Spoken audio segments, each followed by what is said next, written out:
Welcome to Inside India. I'm Amitoj Singh. It is Friday. These are your headlines. It's risk-off across Asia. Markets getting dragged down by a sell-off in the tech sector and growing doubts over a Fed rate cut in December. India's market set to open in the red when trade begins this hour. India's IPO momentum keeps rolling, though, with Pine Labs to become the third big listing this week as the market regulator looks to relax the lock-in process for new entrants. And Singapore Airlines warns that challenges at Air India are set to continue as its investment in the airline drags down earnings. We'll break that down, all of that, later this hour.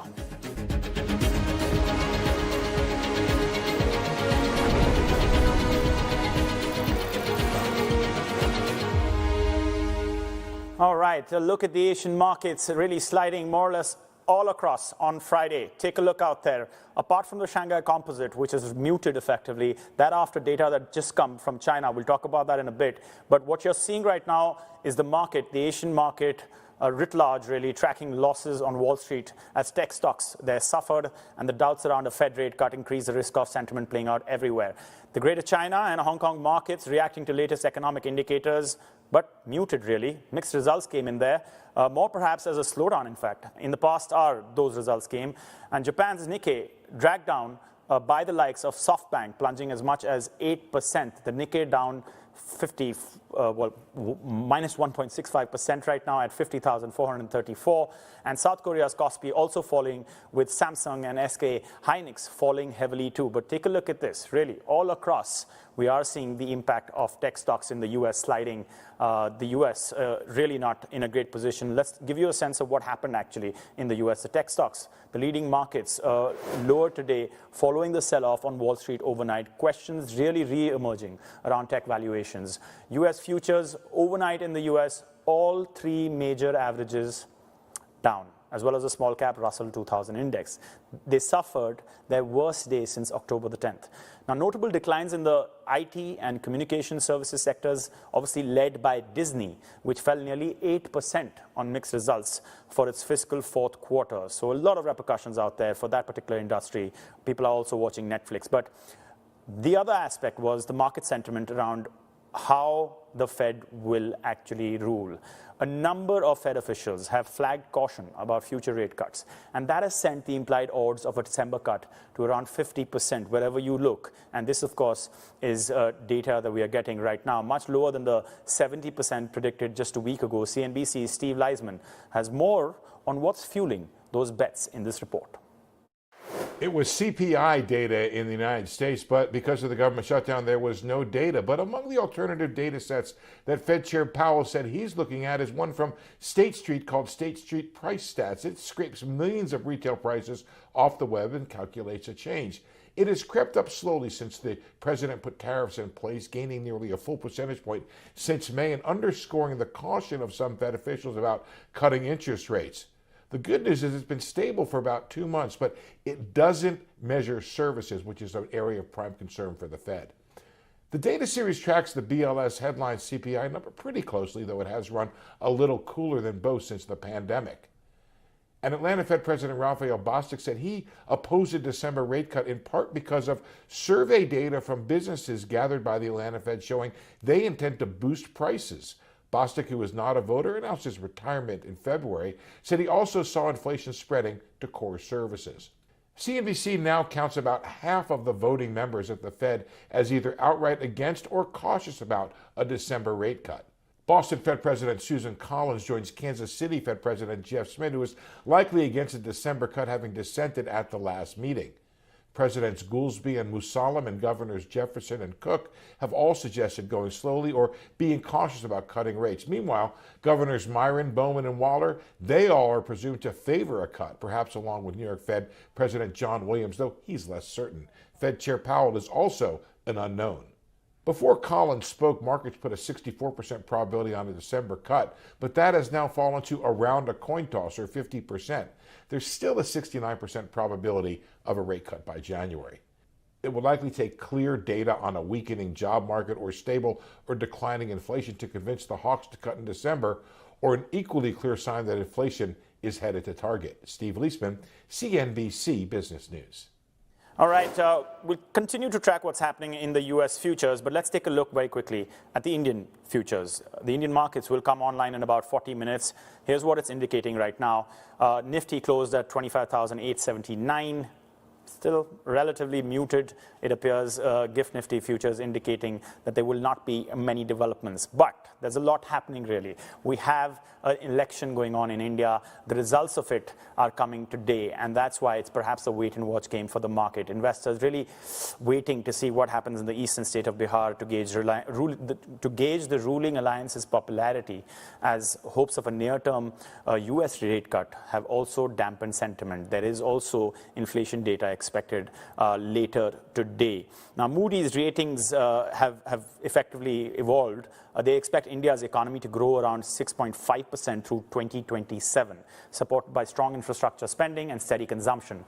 The ratings agency says private sector investment remains cautious, but exporters have adapted to US tariffs by redirecting shipments. India's overall exports rose nearly 7% in September, even as exports to the US fell.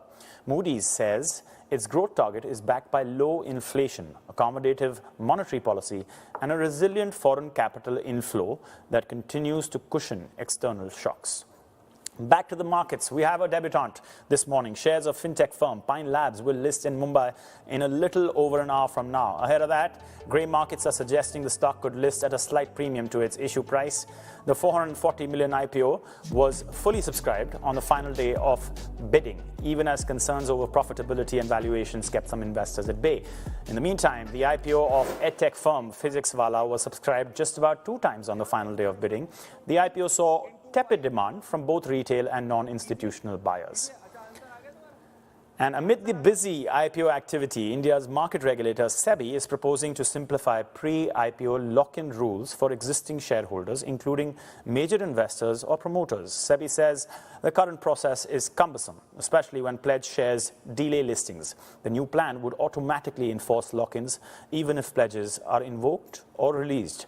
With India's IPO market booming, over 16 billion raised this year alone, SEBI also wants companies to provide a simple summary of key disclosures. The chairman of SEBI, Tuhin Kanta Pandey, told Reuters the focus is not on valuations but on clearer, stronger disclosures for investors. Now, joining us right here in our SGX studio is Deepika Mundra. She is the Director of Equity Research India from M&G Investments. Deepika, just thank you for trekking all across Singapore to come to us and from Mumbai. Give us a sense of what you think of all of this IPO buzz in India, particularly with Pine Labs happening and what we saw with Grow. Crazy numbers, right? Well, firstly, thanks for having me, and very happy to be here this morning. In terms of the IPOs, I mean, frenzy, yes. 2024 and 2025 have been record years. It's just in terms of the sheer number of IPOs and even the amount of money raised. I think at M&G we've been very selective in terms of the IPOs that we have subscribed to. You've been cautious on it. Cautious, it would be too broad a brush, but it's like our thought process is more bottom up. So essentially, just outside of valuations, we're looking for longer term businesses where we have a moat, right? So that's been our thought process. So as a result of which we've been selective. Valuations, yes, have been on the higher side, both last year as well as this year. I think this year, the companies have sort of tempered their expectations to some extent. Pine Labs included. Yes, during the IPO process.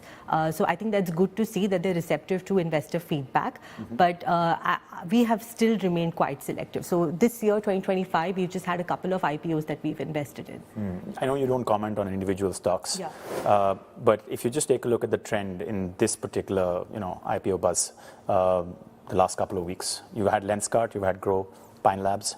Do you look at these as companies that you should have a cautious approach to? How do you look at the details in them? So I think one is we want to get a head around the structural trend, right? I think consumer-facing businesses in India, being unique, tend to get much higher multiples, and the sustainability of that is what we would want to think about. So that's our thought process on consumer-facing names. What do you think about it? Well, like I said, like we discussed, right? We can't discuss stock-specific names, but definitely we've just done a couple and nothing in the past few months. So in terms of new IPOs. All right. But what I think is interesting trend coming out of the IPOs is that just the sheer number of companies on offer for investors to invest in. So India no longer remains just banks, IT services, and consumer staples. You have a very broad set of very large companies that have scaled, which is an interesting diversifying set for investors, as well as great for founders, right? The ability to scale, availability of capital, the wealth creation that it has in India as a result of which. So I think just as it's a very healthy ecosystem for founders to be able to raise capital consistently. Okay, but for investors, short-term, long-term advantage, what is it? In terms of so I think for active managers it's great, right? The more breadth of the market, the more dispersion within sectors, the more opportunity to drive performance. Yeah, just let's switch to what what SEBI has said. India's market regulator proposing to simplify these pre-IPO lock-in rules, which perhaps make it even better. But this is a consultation process right now. We will hear from the industry. There will be suggestions. But the fact that the SEBI boss has said that our focus is not on valuations, but on clearer, stronger disclosures for investors. What does that make you feel? But I think that's fair, right? I think the valuation is a process of market discovery, and I think the regulator should definitely focus on the process and disclosure and investor protection rather than focusing on market dynamics. Okay. How will this play out for the market, you think? We okay? I think it's fine. It's fine. All right. Now, I just want to go back and zoom out to what you think of India in general, all right, for our foreign institutional investors, etc. 1 year ago, you described India's market as the cheapest in the world for the next 5 to 10 to 15 years, all right? Yeah. How has that evolved since tariffs have come into play, the indirect taxes have come into play, central bank has room to cut rates? What's changed? I think what has changed is is more the lens. I think last year we've had a bit of a cyclical wobble in earnings. I think we need to acknowledge that. We've had the rest of the world, almost 2/3 of global benchmark indices, which are near or close to their highs of all time. In that context, India had a bit of a setback with the wobble in earnings. We don't have an AI trade as such, and we had geopolitics as well as tariffs. So we had a couple of external negative surprises. The market has taken a bit of a breather. So I think those are the things that have changed. But if you look at the setup from here, I think we continue to maintain the compounding potential of India is there. I don't see that changing. What I think that has changed is that you cannot just buy the entire market. The amount of dispersion within sectors and among sectors has clearly increased for sure. Okay. Do you have a view on tariffs, what's going to happen, how the market is looking at it? Because it's so difficult to right now determine what's going to happen. Donald Trump keeps saying we're pretty close to a deal, and there are reports coming out that it's going to be 15 to 20% even. What's your view? Well, I definitely don't know what's going to happen. I think none of us even knew pre-liberation day that this is going to happen. So clearly, I think as investors, we have to navigate around that rather than forecast the outcome. But on tariffs, since last year, we have sort of changed the positioning in the portfolios. So we have gone underweight a lot of the export-facing auto part companies, partly because of tariff, but also partly because of what's happening globally on demand and to supply chains. So we focused on more domestic-looking companies. And what's great in India is that more than 70% of earnings in the benchmark are domestic-oriented. So we're not that export-focused in any case. Since you mentioned autos, do you expect the impact of these GST tax cuts to last in sectors like auto, which had been facing that slowdown, but during Diwali, the festival season, and once the GST came into play, they've gone up? Yeah. So I think the last time when we had excise cut duties in India a long time ago, the tailwind for demand lasted a couple of years. I think this time around also, I think more depends on income growth and the other macro factors than just GST rate cuts. It's definitely a positive as it improves affordability. I think you can take a view based on which OEM you like, but we've also taken a brand agnostic view where we've invested in auto part companies that sort of have exposure to the broader market as well. All right, so you're bullish on it, effectively. Yes, we think that it's a positive, definitely. Right. Okay, so people are buying.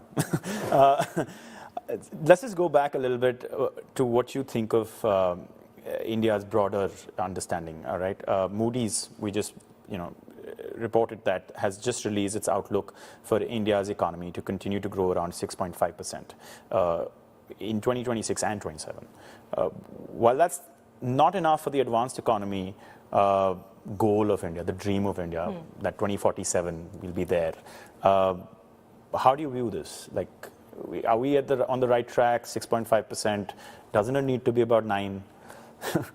Well, more is always better. So I think that's a hard question to answer. I think the sort of sustainability of the earnings growth as well as the GDP growth is key for India. You get fewer opportunities as such. We're still one of the fastest growing countries in the world by far. So I think that sustenance is key.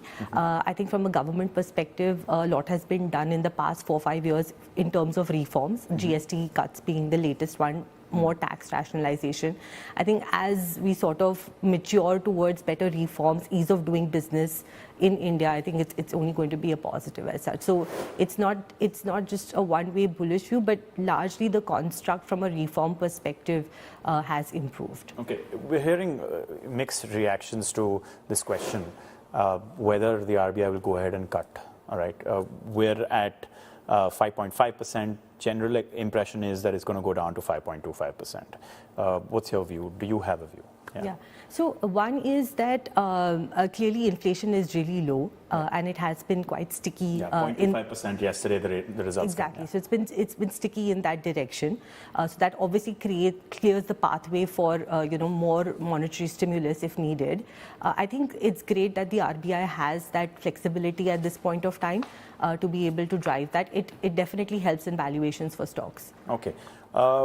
Just give us a sense of what you mean when you are effectively saying that valuations in consumer stocks are, well, hard to fathom, effectively. Can you give us more details on that? Right. So the consumer sector in itself is democratized in some way because there are a lot of newer brands that have come in. There is new forms of distribution that has come in.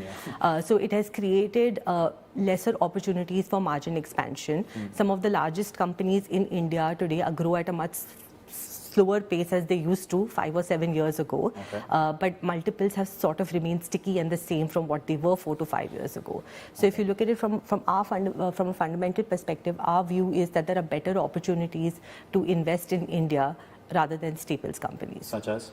So in the consumer discretionary space in particular, we like names in the travel space, which we've seen as a fairly sticky trend, and you get quarter to quarter wobbles in travel related to geopolitics and other factors. But we see a lot of good companies in that area for sure. Autos, like we already discussed. I think consumer discretionary is what we have higher exposure to at the moment, and we don't see that changing in the medium term. Can you dive a little deeper into this? I want to double click on this because you just said travel, which relates to airlines, and we have just reported today Singapore Airlines have recorded an 82% plunge in its second quarter profit, mostly due to losses from its associate, Air India, and SpiceJet. And Indigo's earnings, their losses have widened. How do you come up with this idea that, okay, travel is going to be good, but airlines are looking, in the short term, and I know this is a global thing, not looking that great? So the last quarter, of course, is one of the seasonally weakest quarters for travel, particularly for airlines. What we need to see is that, one, the market structure is now practically a duopoly, so which is great from a competition point of view. The yields have been very stable on airfares. In hotels, you've seen consistent RevPAR growth, so room rates have been increasing. There is a demand-supply gap there as well. So from an industry or a market structure perspective, both these sectors have medium-term positives where we are not seeing a lot of supply coming in, which is great for pricing, which translates into better profitability. So our view is slightly more bottom-up, I would say, again, in the travel space. What do you mean by that, bottom-up? You mean that people are wanting to travel, but they may not take the airlines? No, but what we're trying to say is that we're looking at companies. So if we're thinking about hotels, we're not thinking about all hotels, right? Okay. We would want to focus on companies with a higher exposure to certain approach. Cities. Yes, but that's been really your MO, the selective approach. And I want to get into that because you've also mentioned in the past defense as an area that you're optimistic about. You said that there is a build in order books, and you've said that there's also good execution, but geopolitics is also bringing the focus back to defense. And there's a huge push to make in India, in the defense sector particularly. But the concern here is that, is there time? Speaking to defense analysts, they've commented and said that it's going to take a long time for that opportunity to show results. How do you view that? No, that's fair. I mean, there are different pockets in defense. Some are companies which have short cycle orders, some have very long cycle orders. So there's different degrees of visibility in both of these. The order books currently offer a lot of visibility in terms of growth. And what we see from as an outcome of that is, again, you tend to get quarterly volatility from time to time. But I think the longer term trend is still very much intact. So India, there is a lot of push for these companies to execute. All right. Well, thank you so much for coming all the way here. We really appreciate you. Thank you. Thank you. That was Deepika Mundra from MNG Investments. All right, moving on. Renew Energy has announced a major expansion in the southern state of Andhra Pradesh, unveiling an almost $9.5 billion investment to grow its clean energy footprint. The company will sign agreements for new solar manufacturing, pumped hydro battery storage, and green ammonia projects. The move aligns with India's push to double non-fossil power capacity to 500 gigawatts. Renew says this expansion, on top of earlier commitments, will create more than 10,000 jobs. The company already operated nearly 800 megawatts of capacity in the state, and many areas in the northern part of the country in India continue to grapple with pollution and thick smog. The capital, New Delhi, has enforced stricter anti-pollution measures as air quality plunged to the severe category. Stage 3 of the Graded Response Action Plan is now in effect, with authorities warning conditions are likely to worsen. PM 2.5 levels crossed 400 in several parts of the city, far above safe limits. Each winter, cold air traps dust, vehicle emissions, and smoke from farm fires over the capital, pushing millions of people into hazardous air and respiratory distress. All right, coming up, we were just talking about the data coming out of China. The country seeing its worst factory output and retail sales growth in over a year. We'll get into the details after a short break. A big slowdown. We'll talk about that.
Welcome back. A big slowdown in China's retail sales and industrial output in October as factory production sees a big miss on expectations. Elaine Yu of CNBC has more. Elaine?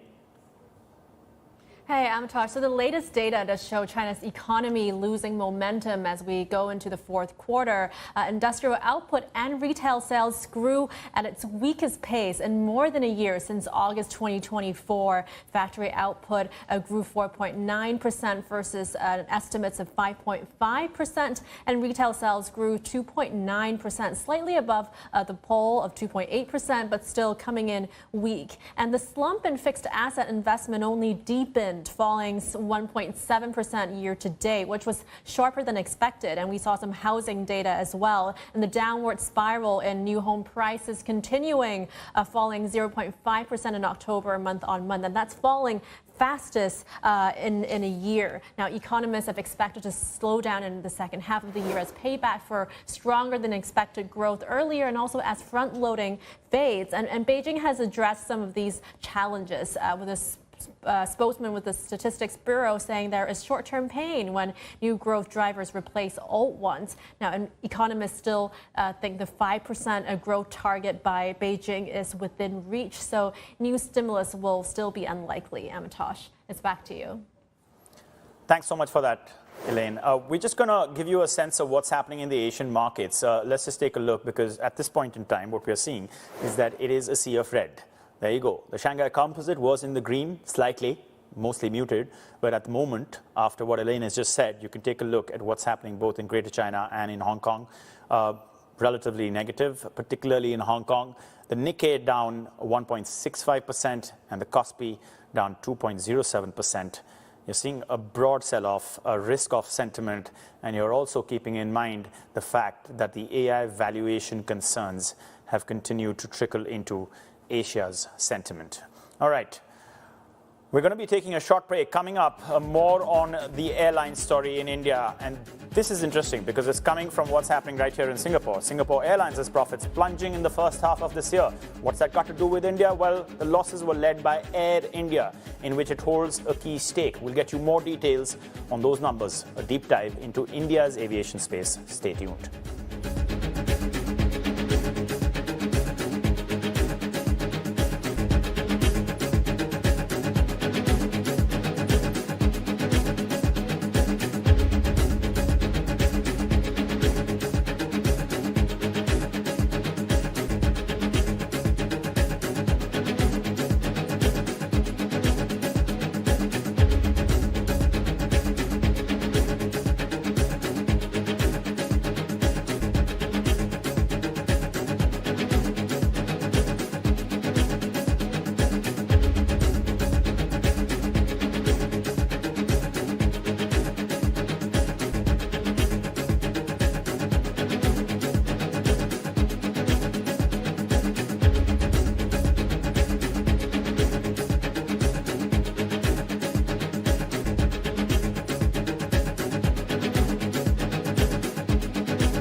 Welcome back. This is Inside India. The markets will be keeping one eye on the results of elections in the eastern Indian state of Bihar, one of the most populous, but by far the poorest state.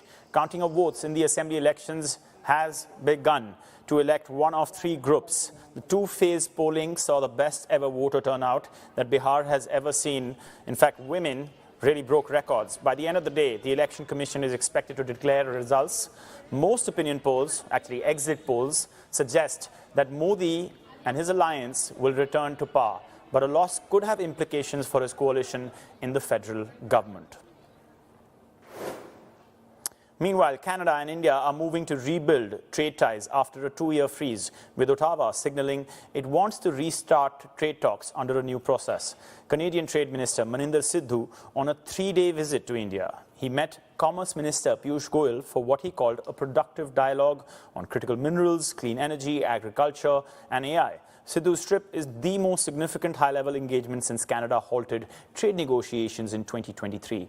India remains a priority market for Canada, with two-way trade reaching about $31 billion last year, driven largely by Canada's services exports. Here's what Canada's trade minister had to say about the fresh start.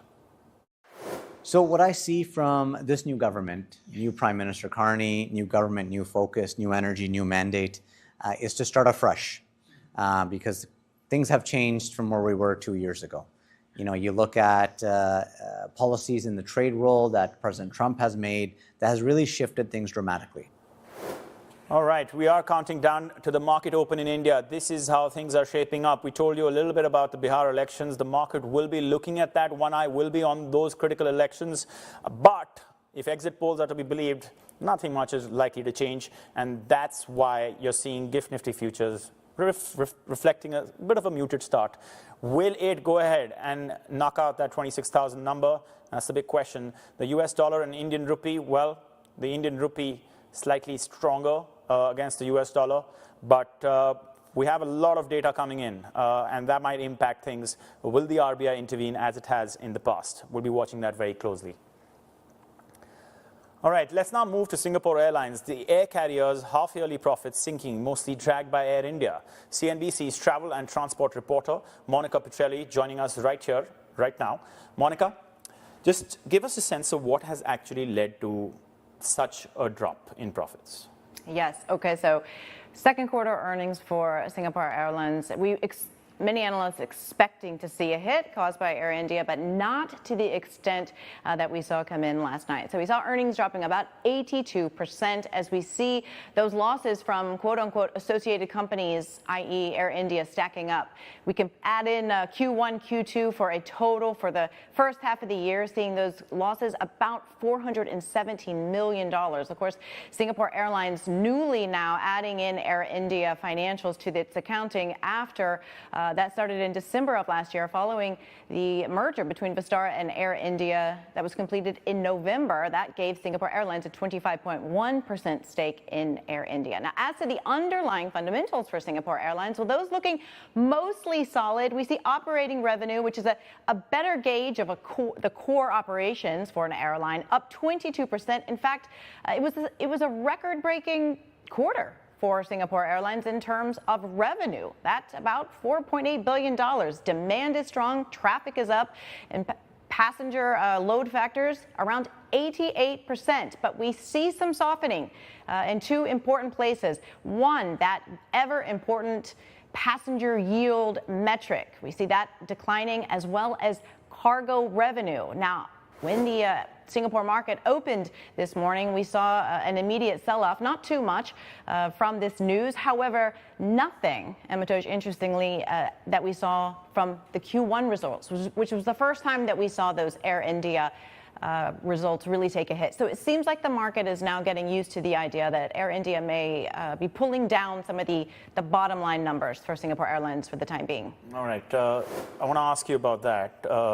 For how long will that actually go on? And was that factored in by Singapore Airlines when it partnered with Air India?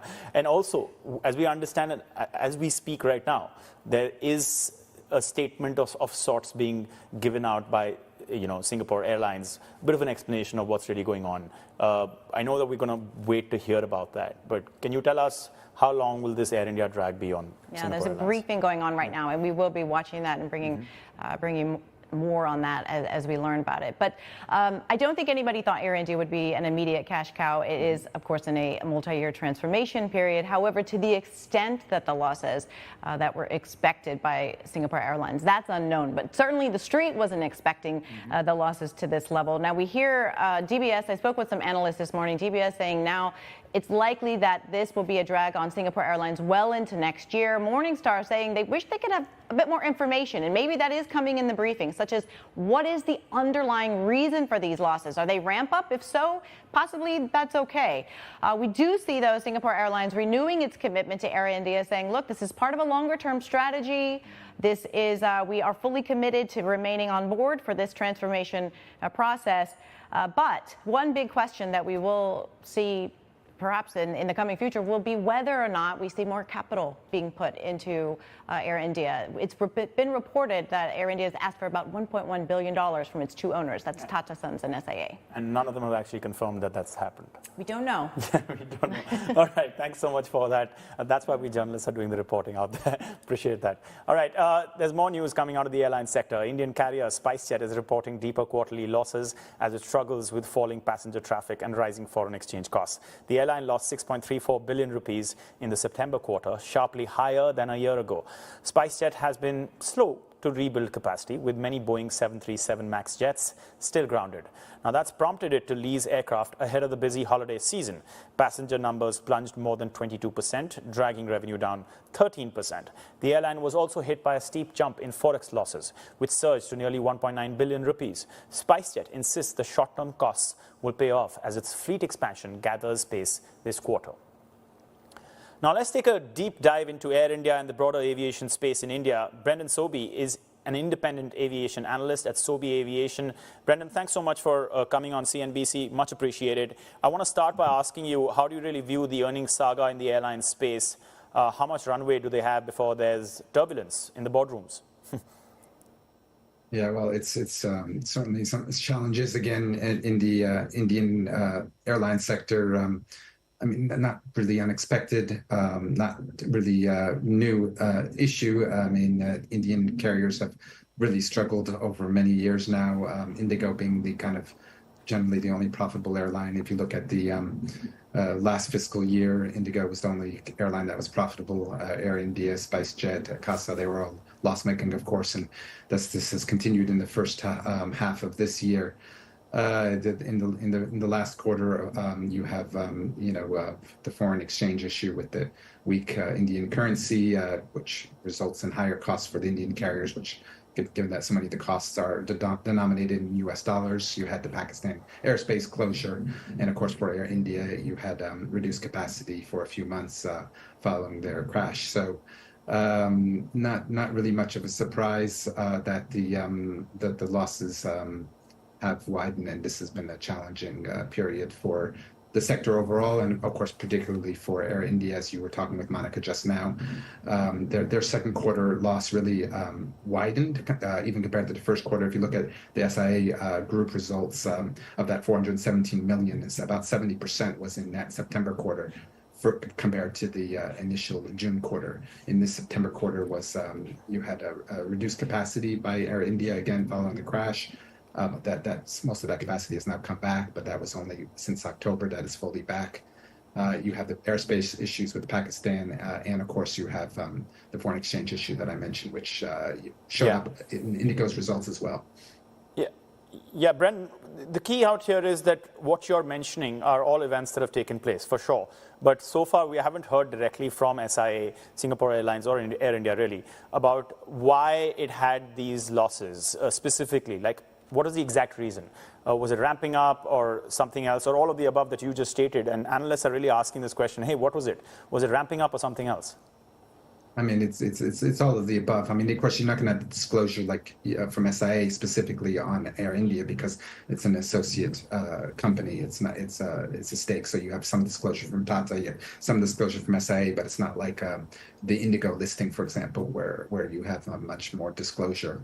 But you can pretty much read between the lines or kind of put the puzzle together here, like given what the other airlines have reported, given given what Air India has experienced.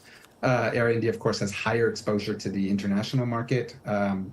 Compared to Indigo. Indigo has grown a lot internationally and is now actually slightly bigger than Air India internationally for the first time in the recent months, but still the exposure from a revenue and capacity perspective for Air India is a lot higher in the international market.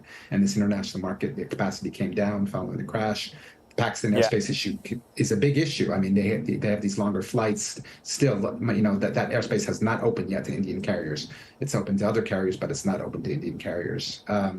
And of course, the foreign exchange issue. And Air India was in a weak position to begin with. It's just they haven't transformed completely yet, right? So they weren't profitable to begin with, and now the losses have obviously widened, particularly in that September quarter. Yeah, no, that's very interesting. They need time. We understand. But how much time is the key question? And in that context, I want to ask you about another question. We were talking about it, Monica and I. Air India has reportedly asked for $1.1 billion USD cash infusion from the Tata Group and Singapore Airlines. How do you view that? Well, it's obviously necessary. Look at what they lost in the last 2 quarters, particularly this last September quarter. Again, we don't know the exact figure, but you kind of piece it together. You get an idea of what they lost based on the SIA results last night, because those disassociated companies, that's almost all Air India. There's a little bit of other stuff in there, but it's almost all Air India related. So they need capital. I mean, they would have need capital anyway. I mean, their transformation is still kind of in the early phases. Obviously, they've had a setback this year, but the longer term transformation, the longer term initiatives that are underway at Air India Group are still there. SIA is committed, Tata is committed, but they need more capital. So it's inevitable. They would have needed more capital regardless, but I guess they maybe needed it a bit sooner now than they would have had hoped. This is a long-term strategy. It's not a short-term strategy. It's not a short-term transformation. This is probably one of the biggest transformations, attempts ever in the airline industry. So we cannot underestimate the amount of work that needs to be done here. Okay, but what I want to understand is that has there been a miscalculation from anyone really about how much, let's say, Q2's earnings would plunge here, 82%? Because it doesn't appear to be managed in the messaging at least. Okay, so I mean the SIA earnings. I mean, again, that was mainly impacted by Air India. Their operating profit is still high. They had a relatively strong quarter. There is softening yields, but they had lower fuel prices to kind of offset that. So that reduction in losses for SIA Group is mainly at related to Air India at the net level. The operating level is still pretty strong. Again, there is some headwinds, and you do see intensifying competition, lowering yields, but a little bit kind of offset by the lower fuel prices. All right. But for Air India, it's going to take a while. The losses will continue for the foreseeable future, I would say. So that there's no surprise there, but of course the losses were higher than maybe some people anticipated. I wasn't really totally surprised given the market conditions and what they've gone through the last few months. Hopefully things will improve into the second half of this fiscal year and into next year, but they'll still be loss making. It'll be a while before they're profitable, obviously. Yeah, incredible tragedy, that unfortunate, really. What's your view on the other major domestic players, though? Indigo and SpiceJet both reported losses, and while that may be expected, is this like the MO going forward? Just take these losses because we got to grow? Indigo, is still strong. Operationally, the operating figures are very strong. It's just that the net figure was impacted, obviously, by the foreign exchange. They are growing a lot, and that rapid growth could, I would say, impact margins going forward, their operating margin, just because it's, very rapid expansion, and they're getting into, other areas like, premium or business class and long haul with Europe. So wide body operations as well, that already leasing wide bodies, but eventually adding their own wide bodies. there would be some pressure on margins potentially as they kind of do the strategic expansion and diversify their business, their model, and go after these new segments. But generally, because of their very high market share, and strong position in the Indian market, they are very well positioned. The other ones, Spice has been, quite weak for some time, on the brink of collapse a few times. Obviously, so that's they're still, I guess, a long-term concern. Akasa is kind of been slow to ramp up because of supply chain and delivery delays, but they're also not at the point where they can make money, just from a scale perspective. So Indigo is still the dominant player, continues to grow their market share. Even in the last year, you've seen Air India reduce their capacity internationally. In particular, Indigo continues to grow. And I was mentioning how Indigo is now even larger than Air India Group internationally in terms of number of passengers carried. All right. Revenue now, Yeah. because in Air India still has the long-haul business. Okay. What's your view on Air India's current reputation? Has it evolved, changed after the Vistara and the Singapore Airlines, situation? Currently, what is the reputation sentiment that you're getting around Air India? Yeah, I mean, I think it's there's improvement, in terms of their reputation outside of the India market, but it takes time, and of course there was this obvious setback this year. They're still also gradually improving their product. There's still a kind of a mixed bag out there in terms of the kind of product that they're flying around. They've had a lot of delays, obviously, in deliveries and in retrofits, which makes it even a longer kind of runway to complete their transformation from a product and therefore a branding perspective. But eventually, I think they will be able to improve their brand and their product. It takes a very long time, and so far I think there's been one step forward, one step back, or two step forwards, one step back. Obviously there's been some setbacks. So, we can agree, I suppose, aviation is struggling internationally, but the sentiment perhaps is that India has a harder road ahead. Would you agree?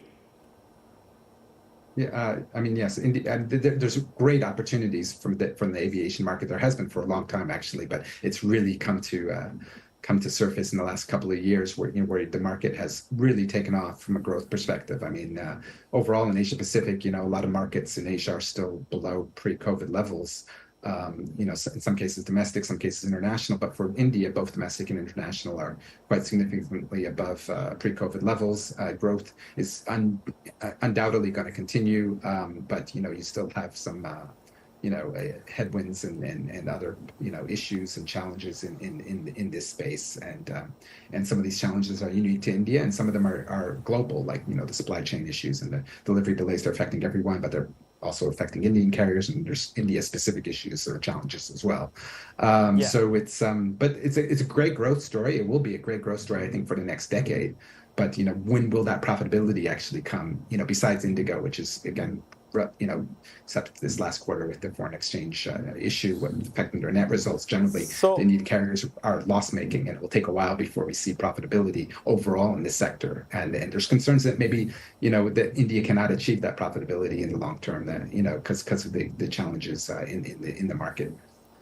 Okay, some numbers, because it's really about when we'll see that profitability and at what cost will we see that profitability. Because as you've kind of indicated, India's aviation potential is still relatively untapped. Growth projections, astronomical, accounting for only 4% of global air traffic, despite having nearly 18% of the world's population.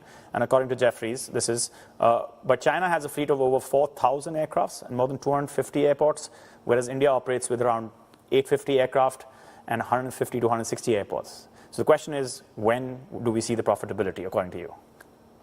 Yeah, very hard to predict, because that this profitability issue in India has been there for many years now. Even when the market was much smaller, and the market has again grown a lot since pre-COVID, but and it has grown a lot more than China, for example, recently. But still the gap with China is massive. So there's a lot of upside from a growth perspective. But it's not profitability and growth are two very different things, because you can have very rapid growth and no profitability, or vice versa. So I think the growth will definitely be there. The profitability is the more tricky one, and the Air India group is in particular. It will take at least a few years, potentially longer. But the two investors that they have, Tata and SIA, are there for the long term. They're strategic. They're not about to give up, so there's no risk there. But clearly, it's going to take a long time. Indigo, I think, will generally continue to be profitable. They're such a strong player with given their dominant or near dominant share of the market. Again, I mentioned their margins might be a bit under pressure as they do strategic expansion and go into new segments of the business, but generally very profitable. And then everybody else, I think, is so small, they don't have the scale, and to see Casa be profitable will take a long time. To see Spice become profitable and complete a turnaround will be difficult. So Indian market being profitable overall, I wouldn't put my bets that it's going to be this year, next year, or even the year after. It's going to take a long time. Right. Quickly, because we don't have any time, unfortunately, about the supply chain. The global backlog is at a record high of more than 17,000 aircrafts in 2024, and that's costing some 11 billion to the industry in 2025. Where is India on the pecking order of priority of delivery of planes? Well, just like everybody else, they're waiting in the queue. I mean, Air India, massive order. Indigo, massive order. The more you order, the more aircraft you're going to get. So, and they placed, more orders than virtually anyone in the last couple of years. So the order book is actually there. And again, everybody's delayed, but if you have more orders, you still get more aircraft. It's just the proportion of aircraft that you get each year is less than what you want to get, and you have older fleet. Air India has a very old fleet, so they have less. They're running out of runway to continue with old aircraft as well. Indigo is a very new fleet, but they have Indigo also has the engine issue with Pratt & Whitney, which is massive. So. I think, in the pecking order, I think everybody's more or less, there's no real favorites necessarily, but because of the strong order book from both Indigo and Air India now, I think they will get a lot of aircraft over time. And as Boeing and Airbus deliver more, they'll get more proportionally as well. So I'm not too concerned, but it's just going to take time like everything else. All right. That's the biggest takeaway. It's going to take time. Thanks so much for that, Brendan. Much appreciated. All right, a little bit of a public service announcement before we head to a break. You really don't need to stick to your TV to watch Inside India. You can get your daily dose of news and events shaping the country's economy now live on YouTube every Monday to Friday at the times on your screen. Scan the QR code to go to your YouTube channel and subscribe now. We will be back. This is Inside India. The Indian market is about to open.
Welcome back. This is Inside India. The Indian markets have opened. They are online as we speak. And as you can take a look, Nifty 50 slightly down, as we have seen across Asia. Markets have been down, reacting to developments in the US. IT stocks and auto stocks really leading this particular slight downfall of 0.35%. Mahindra and Mahindra, there you can see down slightly. But we are also watching what's happening in crucial elections. That's what the market will be watching. But let's just stick on Mahindra and Mahindra. It's forming a life insurance joint venture with Canada's Manulife, expanding their 5-year-old partnership. Both companies plan to invest up to $400 million over the next decade. The move marks Manulife's entry into India's insurance sector, which is one of the world's fastest growing and projected to more than double to 25 trillion rupees by 2030. Despite rapid growth, insurance penetration remains low, particularly in rural areas. Mahindra says the venture is a logical extension of its retail lending business. Operations are expected to start in 15 to 18 months. In the meantime, let's just give you a sense of LG Electronics India, reporting a 27% drop in quarterly profit in its first results since listing as consumers delayed purchases following recent tax cuts in India. The company posted a standalone profit of 3.89 billion rupees, down from 5.36 billion rupees a year ago. Revenue rose slightly to 61.74 billion rupees, reflecting modest growth amid subdued consumer demand. The stock right now down 2.56%. All right, that's all the time we have today on Inside India. It's Friday. Have a good weekend, but keep watching CNBC. Access Middle East is up next.